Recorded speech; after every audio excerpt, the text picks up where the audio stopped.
दोस्तों आज हम आपको बताएंगे सी प्रोग्रामिंग का कंप्लीट इंट्रोडक्शन, जिसमें हम सबसे पहले पढ़ेंगे सी लैंग्वेज क्या होता है, फुल एक्सप्लेनेशन मतलब सी लैंग्वेज को बनाने का सिंटेक्स क्या होता है, सी लैंग्वेज को प्रोग्राम सिस्टम से कैसे बनाएंगे, सी लैंग्वेज का एडवांटेज और डिसएडवांटेज, और सबसे पहले मेन बात सी लैंग्वेज को डेवलप करने का पर्पस क्या था। इन सभी चीजों को हम एक वीडियो में हम आपको बताने वाले हैं। सबसे पहले हम देखेंगे सी लैंग्वेज होता क्या है।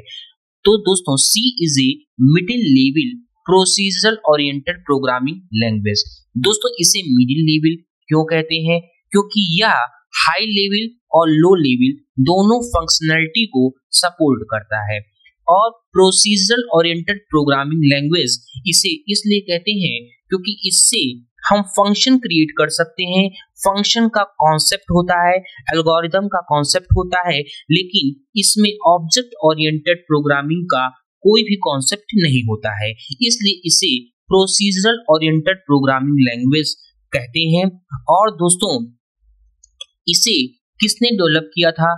तो इसे दोस्तों डेनिस रिची ने डेवलप किया था। डेनिस रिची के द्वारा इसे डेवलप किया गया था। और इसे कहाँ डेवलप किया गया था? तो दोस्तों AT&T's बेल लैब में डेवलप किया गया था। और कब डेवलप किया गया था? तो दोस्तों 1972 में इसे डेवलप किया गया था और USA में डेवलप किया गया था। अभी सी लैंग्वेज को डेवलप करने का मेन पर्पस क्या था? दोस्तों डेनिस रिची एक ऑपरेटिंग सिस्टम बनाना चाहते थे जिसका नाम यूनिक्स था। ठीक है दोस्तों, क्या था उसका? दोस्तों नाम यूनिक्स ऑपरेटिंग सिस्टम था जिसे डेनिस रिची बनाना चाहते थे। और यह यूनिक्स ऑपरेटिंग सिस्टम दोस्तों सी लैंग्वेज में ही लिखा हुआ है। किस में लिखा हुआ है? तो दोस्तों यह सी लैंग्वेज में ही लिखा हुआ है। और आज के टाइम में सी लैंग्वेज का यूज किया जाता है सिस्टम सॉफ्टवेयर को क्रिएट करने के लिए, कंपाइलर बनाने के लिए। ठीक है दोस्तों, इन सभी जगह सी लैंग्वेज यूज होता है। जैसे अगर हम अदर प्रोग्रामिंग लैंग्वेज का बात करें, जावा, C++ या फिर C#, इनके कंपाइलर सी लैंग्वेज में ही बने हुए हैं। आप अंदाजा लगा सकते हैं सी लैंग्वेज कितना इंपॉर्टेंट है। और सी लैंग्वेज को सभी प्रोग्रामिंग लैंग्वेज का मदर बोला जाता है, क्योंकि जितनी भी लैंग्वेज सी लैंग्वेज के बाद डेवलप हुए हैं, जैसे C++, जावा, पाइथन, ये सभी डायरेक्टली या फिर इनडायरेक्टली सी लैंग्वेज से ही बिलोंग करते हैं। इसकी ही फंक्शनैलिटी को सपोर्ट करते हैं। सिंटेक्स में आपको बताएंगे। फिलहाल ये हो गया सी का इंट्रोडक्शन। अभी चलिए हम आपको बताते हैं सी लैंग्वेज को लिखने का तरीका क्या होता है, स्ट्रक्चर क्या है। Structure of C is called syntax. तो यहाँ पर मैथमेटिक्स में फार्मूला होता है किसी भी मैथ को क्रिएट करने के लिए, बनाने के लिए। सी लैंग्वेज में दोस्तों सी प्रोग्रामिंग में सिंटेक्स होता है। और दोस्तों इस पूरी लाइन को हम हेडर फाइल बोलते हैं। और दोस्तों हैश का जो सिंबल आप देख रहे हैं इसे दोस्तों प्री प्रोसेसर कहते हैं। ठीक है दोस्तों, इंक्लूड दोस्तों एक स्टेटमेंट है जो स्टैंडर्ड लाइब्रेरी को प्री प्रोसेसर के साथ लिंक करने का काम करता है। और दोस्तों पूरी लाइन को हम हेडर फाइल बोलते हैं। और दोस्तों स्टीडियो स्टैंडर्ड इनपुट आउटपुट, इसका .h दोस्तों एक एक्सटेंशन है। ये अपने आप में एक हेडर फाइल है। सी का प्री डिफाइंड लाइब्रेरी है। इस लाइब्रेरी का यूज करते हैं इनपुट आउटपुट ऑपरेशन परफॉर्म करने के लिए। तो इस स्टैंडर्ड लाइब्रेरी के पास से दो स्पेशल फंक्शन है। सबसे पहला फंक्शन है स्कैनफ, इसका यूज हम इनपुट के लिए करते हैं। और दोस्तों दूसरा सेकंड फंक्शन प्रिंटफ है, इसका यूज हम आउटपुट के लिए करते हैं। और दोस्तों स्कैनफ प्रिंटफ फंक्शन इसी स्टैंडर्ड लाइब्रेरी के अंदर है। इसी में सी के हर एक प्रोग्राम हमें इंक्लूड करना होता है। दोस्तों मेन एक फंक्शन है, मेन फंक्शन से ही सी प्रोग्रामिंग का एग्जीक्यूशन स्टार्ट होता है। मेन फंक्शन में सी प्रोग्रामिंग का एग्जीक्यूशन एंड होता है। ओपन कर्ली ब्रेसेस और दोस्तों क्लोज कर्ली ब्रेसेस। इसी कर्ली ब्रेसेस के बीच में हम अपना कोड लिखेंगे और जो भी हम ऑपरेशन परफॉर्म करेंगे, ठीक है दोस्तों, ये हो गया हमारे प्रोग्राम का एग्जिट और entry point. Main function, main एक स्पेशल फंक्शन होता है, यूजुअल डिफाइंड फंक्शन है ये, क्योंकि मेन फंक्शन के अंदर जो भी कोड हम लिखते हैं ये हर एक सी प्रोग्राम में रहेगा, क्योंकि यही एंट्री और एग्जिट पॉइंट होता है सी प्रोग्राम में।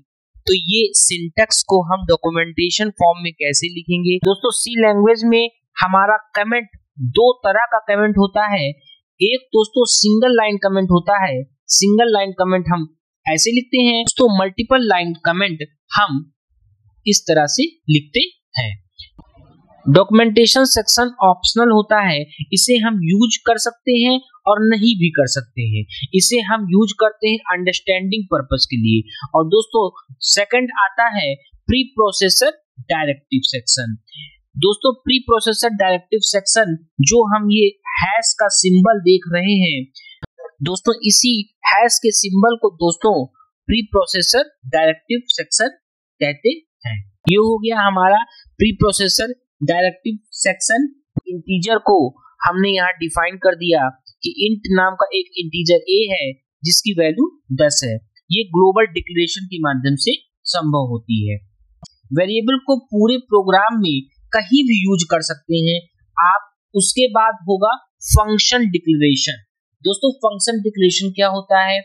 मेन फंक्शन आ जाता है, हम डिक्लेयर करेंगे जो भी हमारा प्रोग्राम का ऑपरेशन होगा मेन फंक्शन के अंदर परफॉर्म करेंगे। तो ये सिंटैक्स का यूज करके ही हम सी प्रोग्रामिंग का पहला प्रोग्राम शो करके दोस्तों दिखाएंगे। सी लैंग्वेज के बारे में सबसे पहला दोस्तों पॉइंट है, C is a case sensitive language. दोस्तों केस सेंसिटिव लैंग्वेज कहने का क्या मतलब है?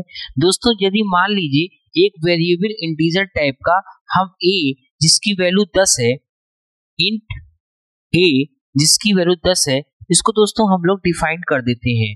और दोस्तों हमें 10 को एक्सेस करना हुआ तो a को ही हमको प्रिंट करना पड़ेगा। और यहाँ पर दोस्तों हमें प्रिंट जो करना पड़ेगा वो दोस्तों हमें a को ही करना पड़ेगा। %d डाल करके हम यहाँ पर a को प्रिंट करेंगे। दोस्तों a को ही हमको यहाँ पर प्रिंट करना पड़ेगा। और दोस्तों यदि हम मान लें कि a डिफाइन किया हुआ है वेरिएबल, इसको हम कैपिटल लेटर में प्रिंट करें और इस वैल्यू को एक्सेस कर लें तो ऐसा नहीं होगा। यदि हम यहाँ चाहें कि हम स्मॉल लेटर की जगह कैपिटल लेटर में इस वैल्यू 10 को एक्सेस कर लें तो ऐसा संभव नहीं होगा। दोस्तों यदि स्मॉल लेटर में डिफाइन किया गया है तो स्मॉल लेटर में ही हम एक्सेस करना पड़ेगा, स्मॉल को कैपिटल में एक्सेस नहीं कर सकते।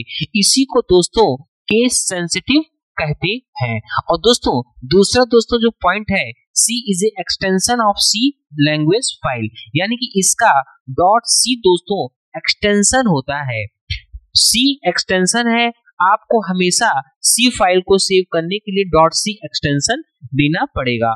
और दोस्तों जो तीसरा पॉइंट है, C लैंग्वेज सपोर्ट्स 32 कीवर्ड्स। सी लैंग्वेज के पास 32 कीवर्ड्स हैं, यानी इसी 32 कीवर्ड्स में सी लैंग्वेज को लिखा गया है। इतना ही कीवर्ड्स आप पढ़ लेते हैं तो बढ़िया से आपका सी लैंग्वेज कंप्लीट हो जाएगा। कीवर्ड रिजर्व वर्ड होते हैं जो कि पहले ही डिफाइंड होते हैं, हमें बस उन्हें यूज करना होता है अपने रिक्वायरमेंट के अकॉर्डिंग। दोस्तों ठीक है, अब हम लोग आगे इसके डिसएडवांटेज और एडवांटेज को भी समझते हैं। और दोस्तों अब हम लोग समझ लेते हैं सी लैंग्वेज के एडवांटेज और दोस्तों डिसएडवांटेज को। दोस्तों इसका पहला एडवांटेज क्या है? दोस्तों यह सी लैंग्वेज ओपन सोर्स है, यानी कि इसे हम फ्री में कहीं से भी पढ़ सकते हैं, रीड कर सकते हैं और समझ सकते हैं। दोस्तों यह इजी टू लर्न है, यानी इसके सिंटैक्स को हम इजीली आसानी से समझ सकते हैं। सी लैंग्वेज के सिंटैक्स को आप आसानी से समझ सकते हैं।